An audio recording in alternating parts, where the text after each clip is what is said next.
ಯಾದಗಿರಿ ಜಿಲ್ಲೆಯ ಹುಣಸಗಿ ತಾಲೂಕಿನ ರಾಜವಾಳ ಗ್ರಾಮದಲ್ಲಿ ಶ್ರಾವಣ ಮಾಸದ 4ನೇ ಶನಿವಾರದ ಪ್ರಯುಕ್ತ ವಿಶೇಷವಾಗಿ ಹನುಮಾನ್ ದೇವಾಲಯದಲ್ಲಿ ರಾಜವಾಳ ಗ್ರಾಮಸ್ಥರಿಂದ ಪಲ್ಲಕ್ಕಿ ಹೊತ್ತು ಮೆರವಣಿಗೆ ಮಾಡುವ ಮೂಲಕ ಚಾಲನೆ ನೀಡಿ ಬೆರಗು ಮೂಡಿಸಿದ್ರು.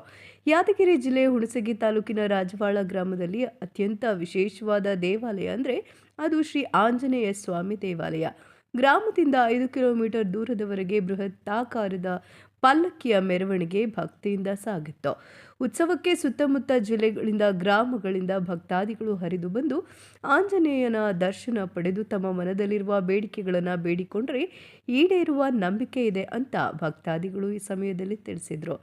ರಾಜವಾಳ ಗ್ರಾಮದಲ್ಲಿ ಗ್ರಾಮಸ್ಥರೆಲ್ಲರೂ ಒಗ್ಗೂಡಿ ಯಾವ ಜಾತಿ ಭೇದ ಭಾವ ಮಾಡದೆ ಮೆರವಣಿಗೆಯಲ್ಲಿ ಪಾಲ್ಗೊಳ್ತಾರೆ. ಅದಲ್ಲದೆ ಯಾವುದೇ ರೀತಿಯ ಅಹಿತಕರ ಘಟನೆ ನಡೆಯದಂತೆ ನೋಡಿಕೊಂಡು ಬರುವ ಭಕ್ತಾದಿಗಳಿಗೆ ಬಹಳಷ್ಟು ಅನುಕೂಲ ಮಾಡಿಕೊಡ್ತಾರೆ ರಾಜವಾಳ ಗ್ರಾಮಸ್ಥರು. ವರದಿ ಹುಲಿಗೇಶ್, ರಾಜವಾಳ.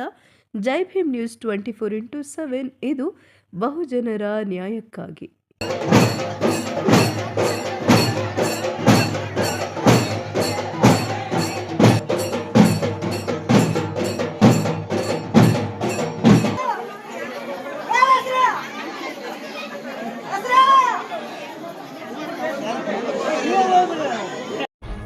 ಬಂಧುಗಳೇ ನಮಸ್ಕಾರ. ಜೈ ಭೀಮ್ ನ್ಯೂಸ್ಗೆ ಸ್ವಾಗತ. ರಾಜ್ಯಾದ್ಯಂತ ಶೋಷಿತರ ಪರ ಧ್ವನಿ ಎತ್ತುವುದಕ್ಕಾಗಿ ನಿಮ್ಮೆಲ್ಲರ ಮುಂದೆ ಬಂದಿದೆ Jai Bhim news 24x7. Doctor BR. Ambedkar ಅವರ ತತ್ವ ಸಿದ್ಧಾಂತ ಆದರ್ಶಗಳಡಿ ನಿಮ್ಮ ಮುಂದೆ ಬಂದಿದೆ ಜೈ ಭೀಮ್ ನ್ಯೂಸ್.